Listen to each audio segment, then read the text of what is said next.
Então tá bom, pessoal, vamos lá começar aqui nossa aula. Só um minutinho.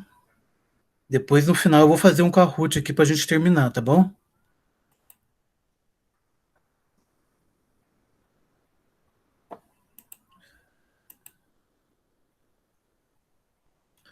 Certo, então vamos lá. Vou começar a falar aqui da Agenda 2030, tá bom? Tá vendo meus slides aí, ô Ana Luísa, tá vendo? Tô vendo sim. Então tá bom. Eu já cheguei a comentar sobre isso com vocês uma vez, né? Sobre a Agenda 2030.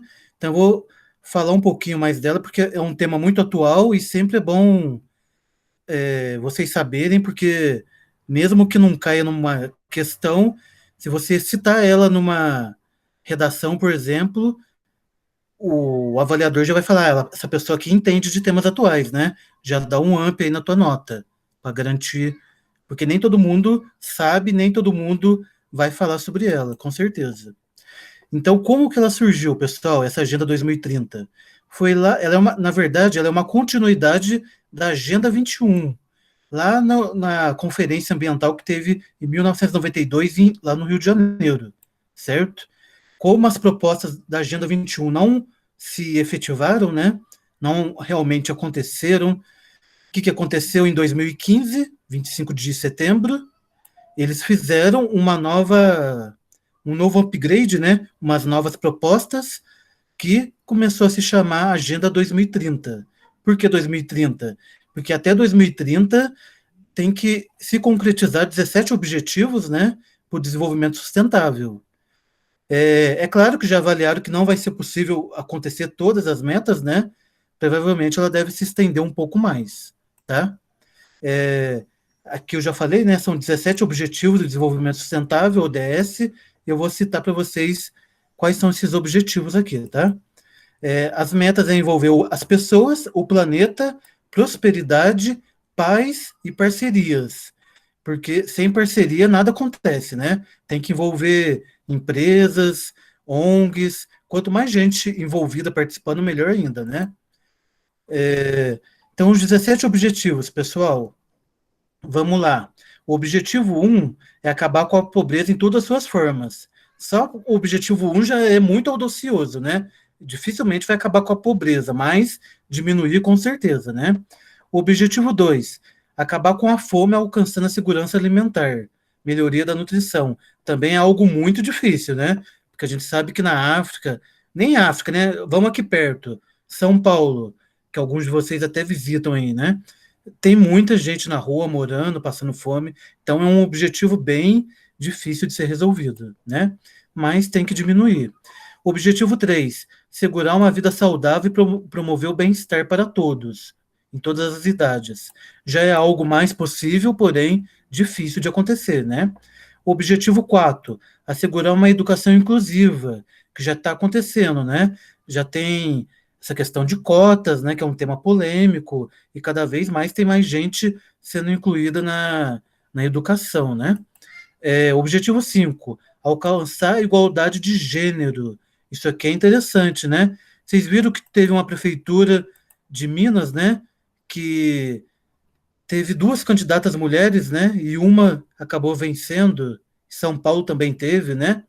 Então as mulheres estão participando mais da política, né? Isso é muito bom e tomara que melhore também, né? Que antigamente só tinha homem. O objetivo 6. Aqui em Poços, acho que foi eleita duas vereadoras dos 18 vereadores, né?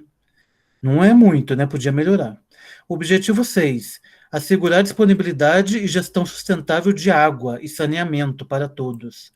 Né? Tem muitos lugares que tem água de péssima qualidade, esgoto não é tratado, isso é bem complicado, né? Objetivo 7, assegurar o acesso confiável, sustentável, moderno de energia para todos, né? Nem todos os lugares têm energia. Recentemente teve aquele problema no Amapá, né? Onde ficaram mais de uma semana sem energia, né? Dá para acreditar isso, né? Tiveram que ficar à luz de velas. É bem complicado isso. Em vez de preocuparem, né, e fornecer energia, ficaram preocupados em quem ia ser eleito lá. Então, isso não pode acontecer num país que é chamado emergente como o Brasil, né? Objetivo 8: promover o crescimento econômico sustentável e inclusivo, né? Um emprego pleno, produtivo, ou seja, vencer o desemprego é uma tarefa bem difícil, né? O objetivo 9: construir infraestruturas resilientes, promover industrialização inclusiva e sustentável. Algo difícil também, né? Porque tem muita indústria que, infelizmente, polui mais do que se preocupar com o meio ambiente, na verdade, né? A não ser quando recebe uma multa lá e muda. O objetivo 10: reduzir a desigualdade dentro dos países e entre eles. A gente sabe que no Brasil existem muitas regiões desiguais, né? Norte e Nordeste mais pobres, Sul e Sudeste mais rico. Então tem que vencer isso. Objetivo 11: tornar cidades e assentamentos humanos inclusivos, seguros. O objetivo 12: assegurar padrões de produção e de consumo sustentáveis. Que a gente vive numa sociedade capitalista que produz muito, né? De 2 em 2 anos, no máximo, todo mundo está trocando celular, né? Trocando computador. E não era para ser assim, né? Tinha que durar, no mínimo, uns 5, 10 anos, né? Mas eles estão sempre mudando. Outro dia eu fui comprar um outro celular para minha esposa, né? Que eu tô com. Meu celular aqui é o. Como é que, o A10, né? O Galaxy A10. Eu não compro celular caro, porque imagina eu viajar ser assaltado, já era, né? Perco. Então eu prefiro comprar celular mais barato. Aí outro dia eu fui comprar esse mesmo celular A10 para dar de presente, né? E já saiu fora de linha. Não faz nem um ano que eu comprei ele. Dá para acreditar? Né? Quem que tem esse A10 aí? Acho que só eu aqui, né? Mas enfim, né? É, o celular tá sempre trocando, né, gente? Tá sempre renovando. É um exemplo, né? Mas televisão, né? Oi, Samira, tudo bem? Seja bem-vinda. Mas enfim, né, gente?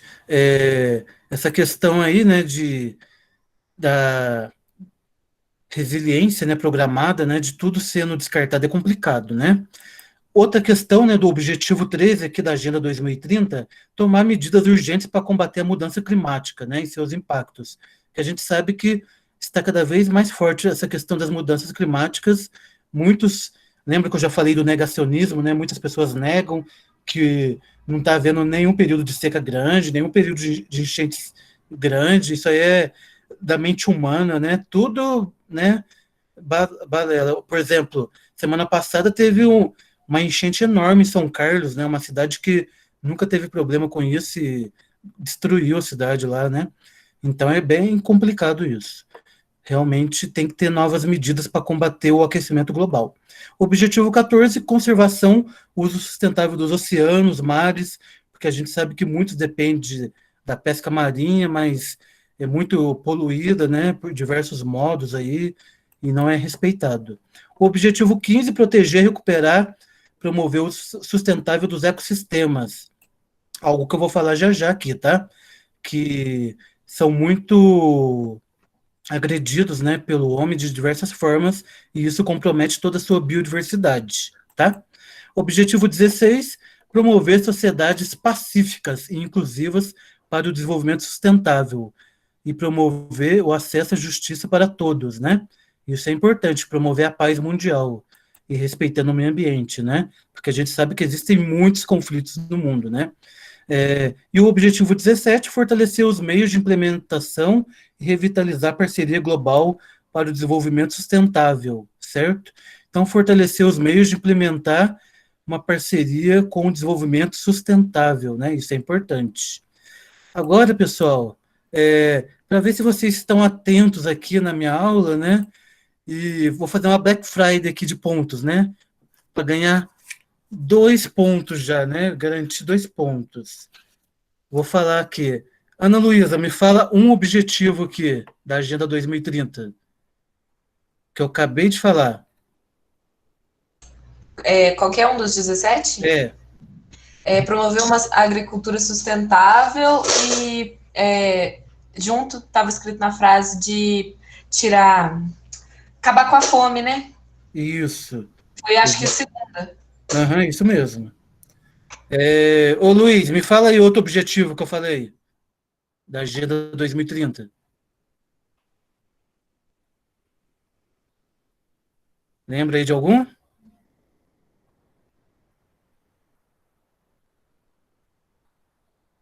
Luiz, você tá aí ou você saiu? Ele acabou de falar comigo aí. Ô, Joyce, pode falar outro objetivo que eu citei? Lembra de algum? É igual promover a igualdade de gêneros Uhum. e Sim. Cortou um pouquinho aí, mas eu entendi o que você falou. Que a igualdade de gênero é importante, né? Principalmente na questão da política, né? Na economia, no setor industrial, qualquer local, né? Tem que ter melhor reduzir esse desequilíbrio. É, Olivia, você lembra de mais algum que eu falei? Tá me ouvindo?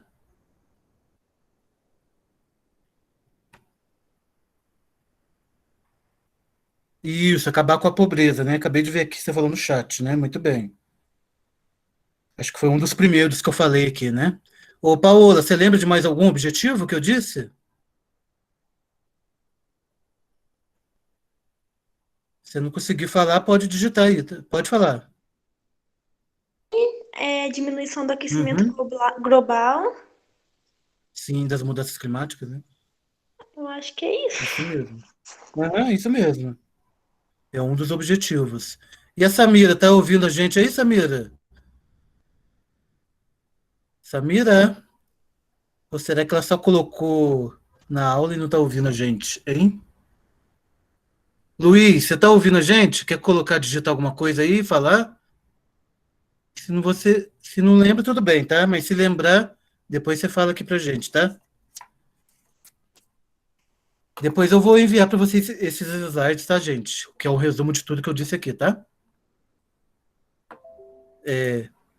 Então vamos continuar aqui.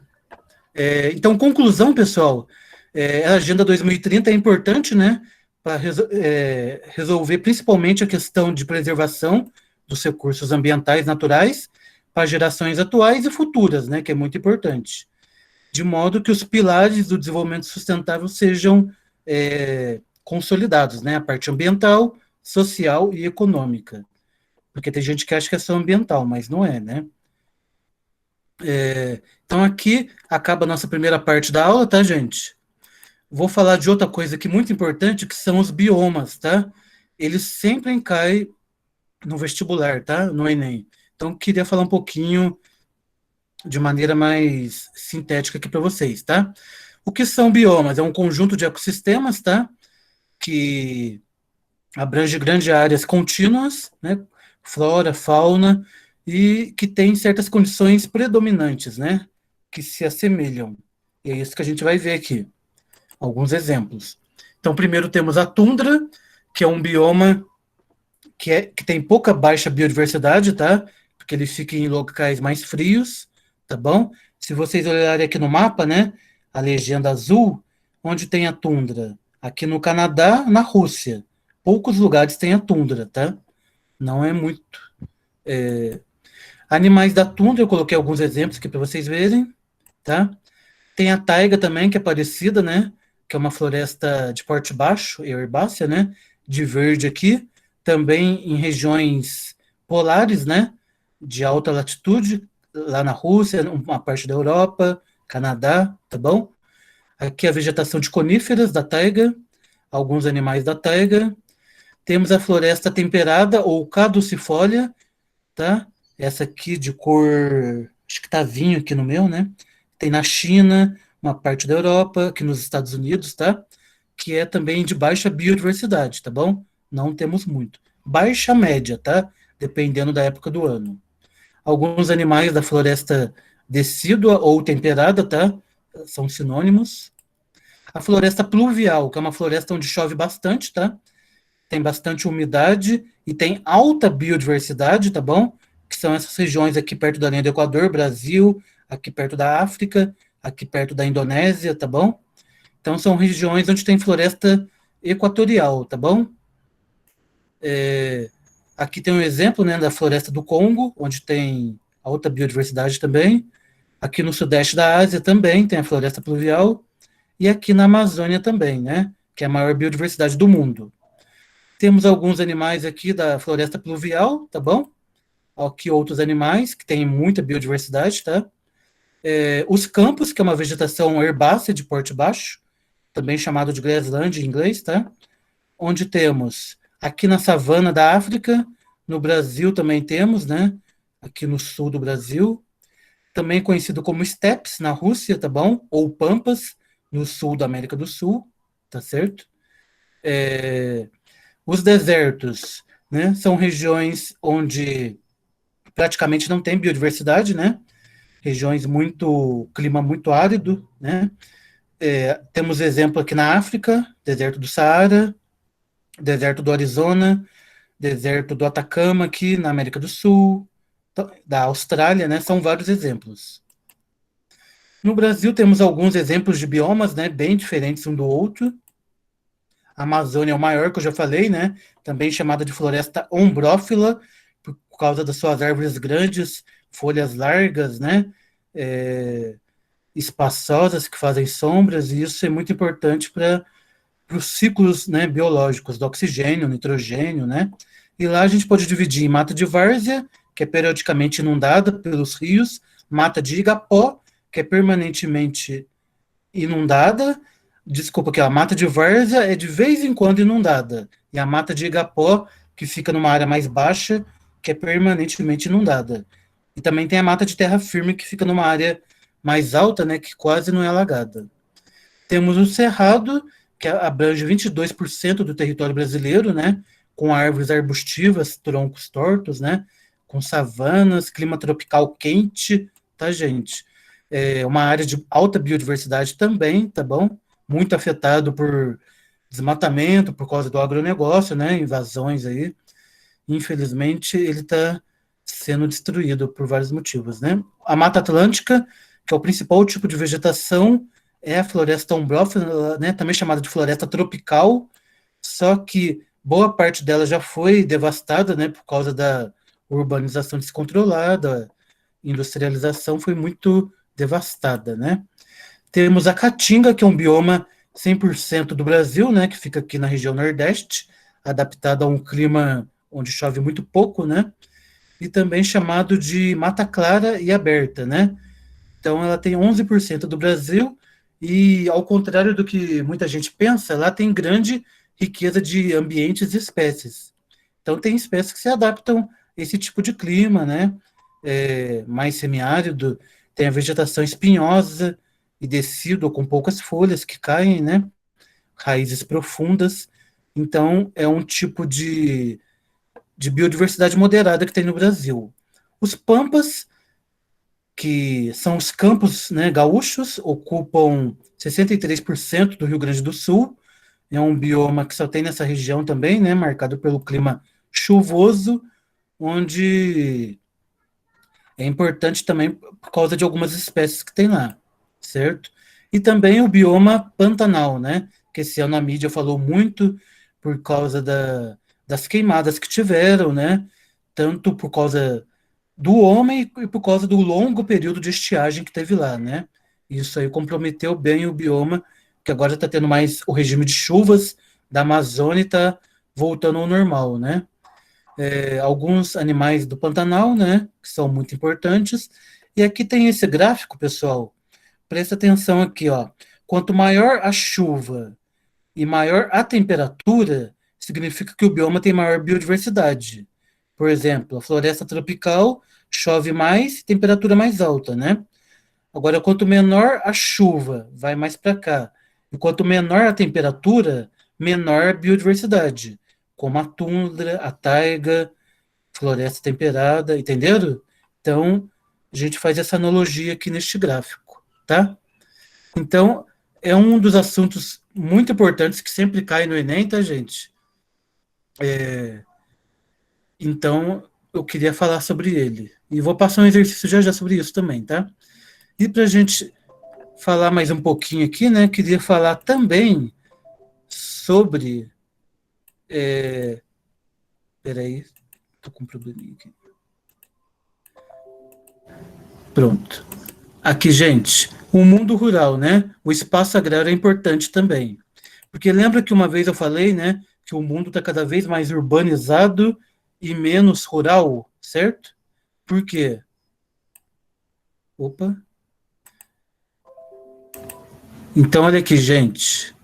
O que está acontecendo? Os países que mais se desenvolveram, mais tiveram indústrias, mais pessoas foram para as cidades, né? Um grande êxodo rural intenso e com uma grande modernização do campo, e o campo, né, passou a ter menos pessoas. Ainda existe aqui, né, na África, algumas regiões da Ásia, mas é bem menos do que antigamente. Então, o mundo hoje é muito mais urbano do que rural, né? Então, a população rural hoje, né, ela é cada vez menor se comparado com um período antigo, né? Então, a gente pode ver aqui, né, que ainda existem países que são bem rurais, né, mas é muito pouco, né? Infelizmente, a maioria dos países está nessa faixa de transição para ser um mundo muito mais urbano. E existe essa diferença que eu falei uma vez para vocês, né? Entre o espaço rural agrário e o espaço agrícola.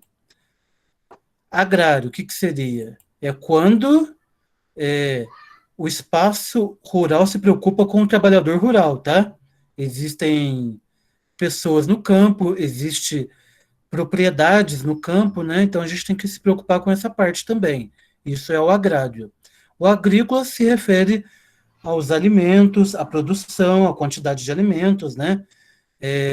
A que tipo de alimentos se produz em determinado lugar. Então tudo isso é o espaço agrícola, tá? E no Brasil se preocupa muito mais com o agrícola, em produzir mais do que com que as pessoas, né? Por isso que não tem ainda aquela reforma agrária para distribuir melhor as terras para as pessoas que vivem lá. E o campo tem diferentes funções ao longo do tempo, né? Na Idade Média, ele era de agricultura de subsistência. Na Idade Moderna, ele foi importante por causa da novos espaços, né? Para fornecer alimento para as indústrias, houve grande êxodo rural. E na Idade Contemporânea, houve mais aproximação entre o campo e a cidade, né? Com o agronegócio, agroindústrias, e também houve a chamada Revolução Verde, que se preocupa com uma agricultura orgânica, sem tanto agrotóxico assim, né? Que hoje tem muito. Quanto à finalidade da produção agrícola, ela pode ser de subsistência ou comercial, tá?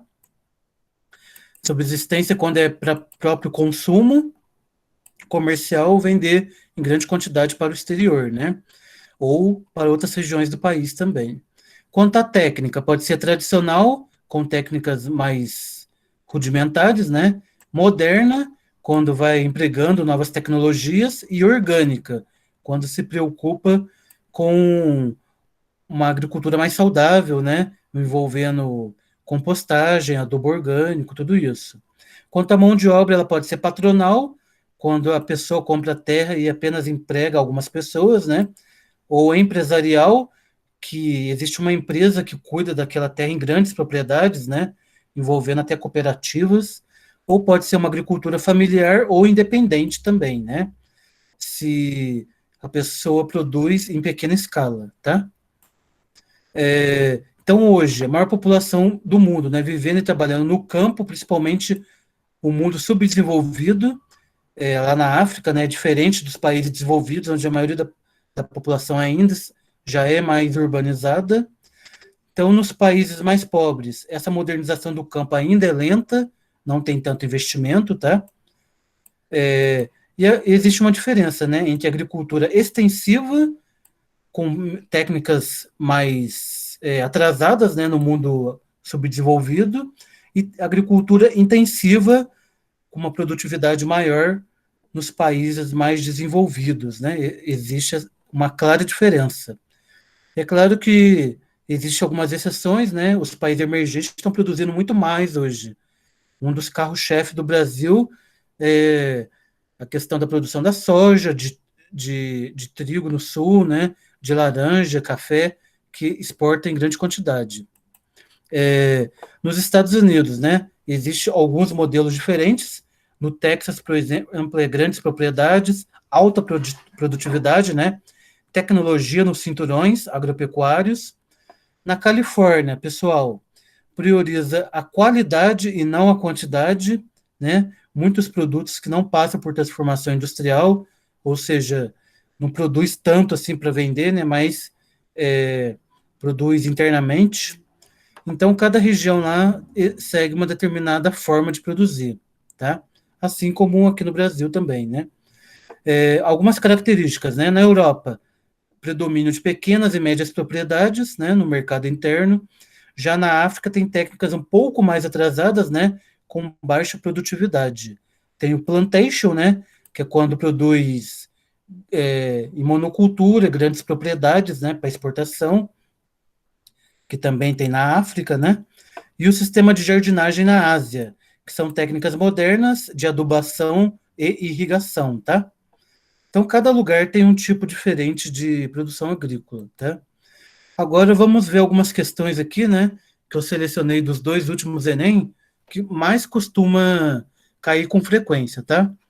Então, espaço urbano, gente, que eu falei aula passada, é um tema que sempre cai, tá? Quem que lembra aqui a data do Enem? Vai ser em janeiro, né, gente? 17 de janeiro, né, se não me engano. Estamos a 6 semanas do Enem, né, praticamente. Então, muita gente vai passar o Natal, Ano Novo, fazendo revisão esse ano, né? Mas faz parte, né, gente? Tudo bem? Quem chegou agora é a Ana Rita, Marília, tudo bem? Então, vamos resolver essa questão, gente? Olha só, eu vou ler aqui e vocês marcam aí no chat qual que vocês acham a alternativa correta, tá? Foi-se o tempo em que era possível mostrar um mundo econômico organizado, em camadas bem definidas, onde grandes centros urbanos se ligavam por si próprios a economias adjacentes lentas, com um ritmo muito mais rápido do comércio e das finanças de longo alcance. Hoje tudo ocorre como se essas camadas sobrepostas estivessem mescladas e interpermeadas, né? Interdependências de curto e longo alcance não podem mais ser separadas uma das outras. A maior complexidade dos espaços urbanos contemporâneos, ressaltada no texto, explica-se pela... Então, qual que seria essa resposta, gente? Dessa complexidade e conexão dos espaços urbanos. Letra A, expansão das áreas metropolitanas. B, emancipação de novos municípios. C, consolidação de domínios jurídicos.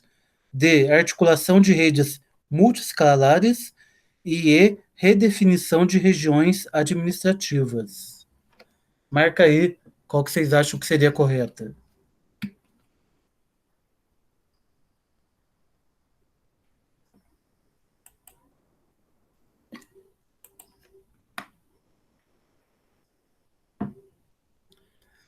A Isabela acha que é a letra A e a Brenda acha que é a letra D, né? A Joyce acha que é a letra A também. Mais alguém, pessoal? Então, olha aqui. Lembra que eu falei uma vez, né? Que antigamente a cidade seguia uma hierarquia, né? Da menor para maior, né? Vamos supor, por exemplo, que o Luiz Gustavo ele tem uma loja de lingeries, né? De calcinha lá em Nova Resende. Aí ele tinha que pedir para a cidade média, né? Poços de Caldas, comprar mercadoria. E se Poços não tivesse, tinha que pedir lá para São Paulo comprar mercadoria, né? No Brás. Ele dependia de uma cidade da outra, né? Hoje não. As cidades são ligadas em redes, tá? Se ele quiser pedir lá em Belo Horizonte, diretamente no centro de loja de calcinha, ele pode ir lá comprar, entendeu? Então, a cidade não depende mais de seguir essa ordem, né? Elas são todas conectadas em rede, né? A menor com a maior, por isso que não é a letra A, né? Expansão de área metropolitana.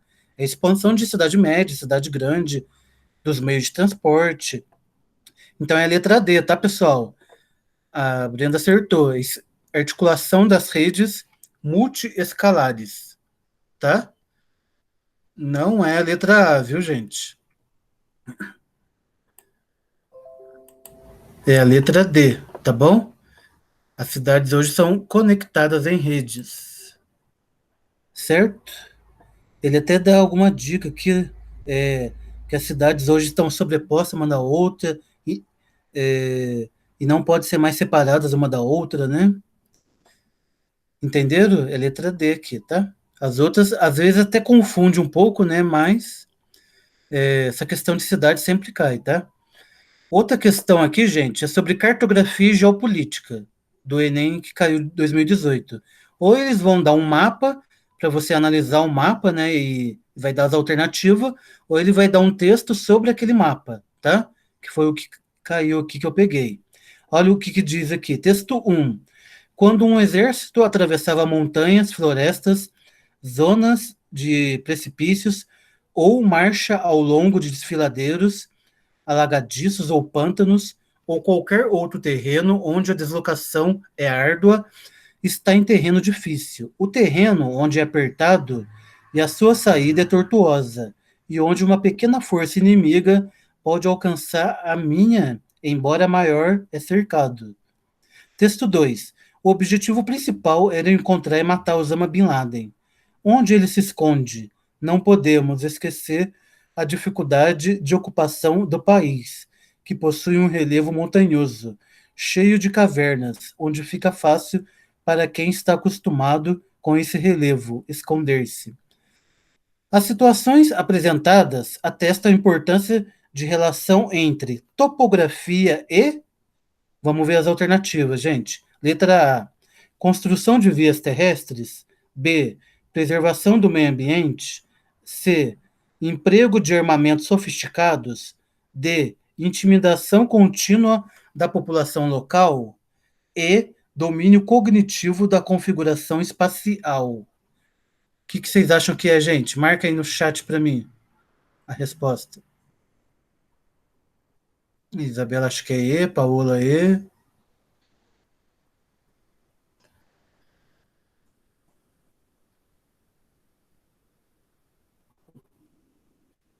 Acho que agora todo mundo acertou, né? Então é isso mesmo, pessoal.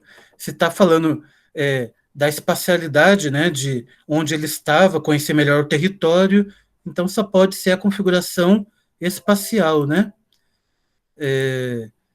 Então é a letra E mesmo, tá bom? Quando a gente conhece o território, fica muito mais fácil, né? Você atingir determinado objetivo. E hoje, com as tecnologias, né? Lembra da aula passada? Que eu falei do geoprocessamento, sensoriamento remoto, né? Tá muito mais fácil a gente conhecer e explorar os territórios, né? Outra questão que sempre cai, gente, é sobre população. Ou população do Brasil ou população mundial, tá? É sempre abordado de alguma forma essa temática no Enem. Já caiu 2018, 2019 caiu, esse ano não é diferente, né? Os países industriais adotaram uma concepção diferente das relações familiares e do lugar da fecundidade na vida familiar e social. A preocupação de garantir uma transmissão integral das vantagens econômicas e sociais adquiridas tem como resultado uma ação voluntária de limitação do número de nascimentos. Em meados do século XX, o fenômeno social descrito contribuiu para o processo europeu de. Então, ele quer saber o que aconteceu na Europa, né? Letra A: estabilização da pirâmide etária. B: conclusão da transição demográfica. C: contenção da entrada de imigrantes. D: elevação do crescimento vegetativo. E E: formação de espaços superpovoados. Marca aí, gente, qual que vocês acham que, que é mais.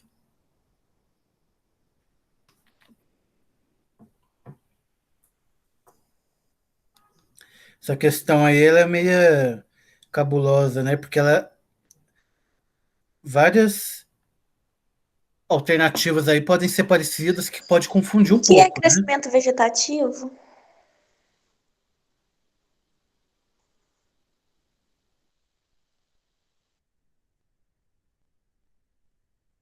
Crescimento como positivo. Se morrer mais do que nascer, crescimento vegetativo negativo. Se nascer mais do que morre, o crescimento vegetativo é positivo, tá?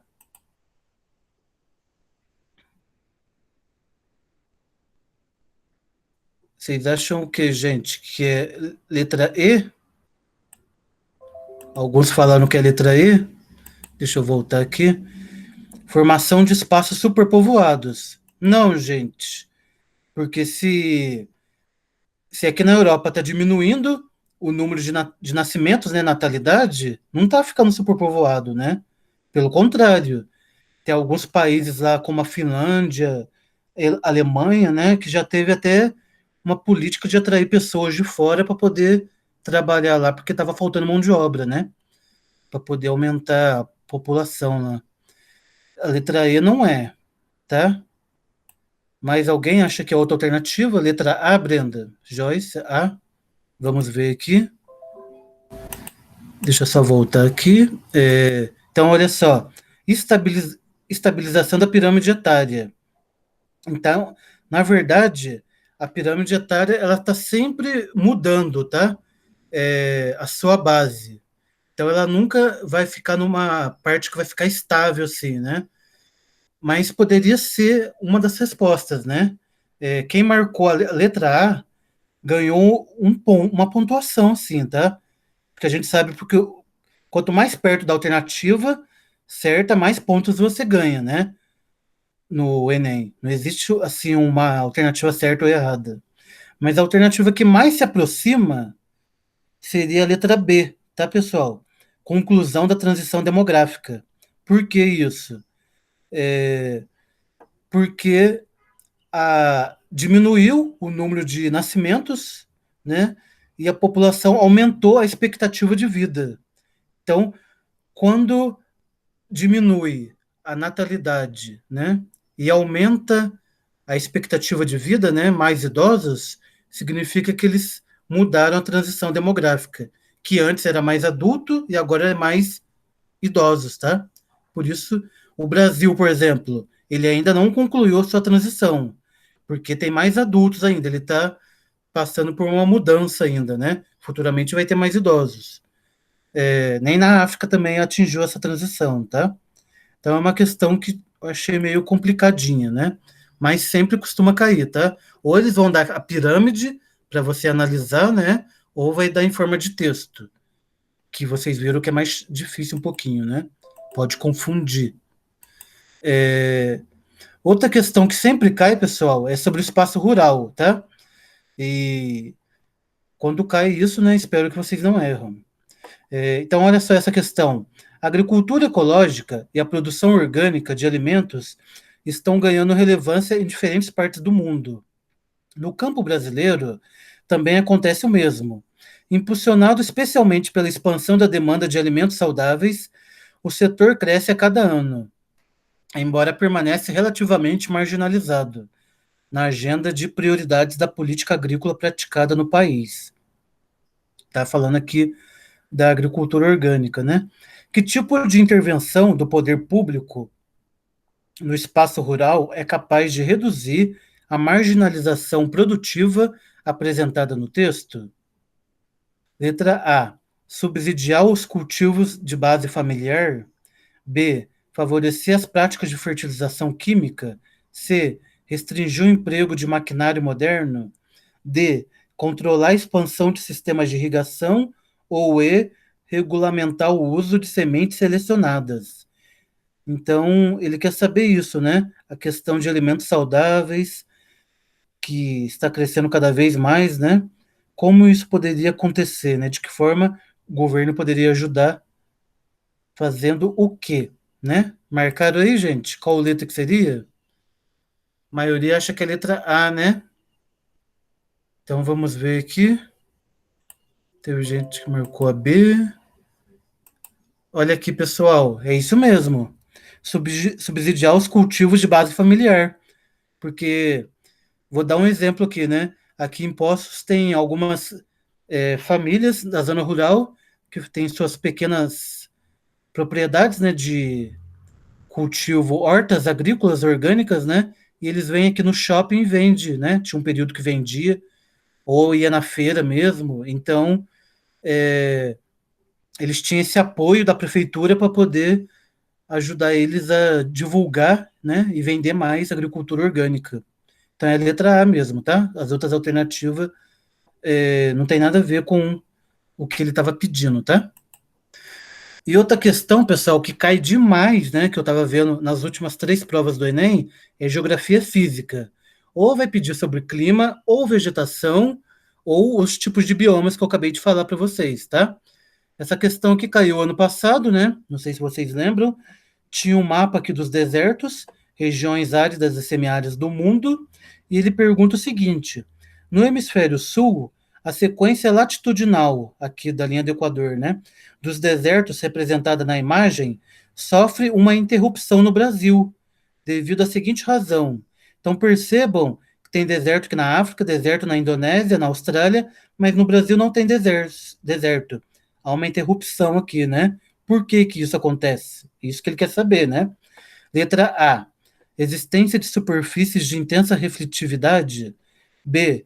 Preponderância de altas pressões atmosféricas. C. Influência de umidade de áreas florestais. D. Predomínio de correntes marinhas frias. E. Ausência de massas de ar continentais. Marca aí, gente, qual que vocês acham que seria a mais adequada.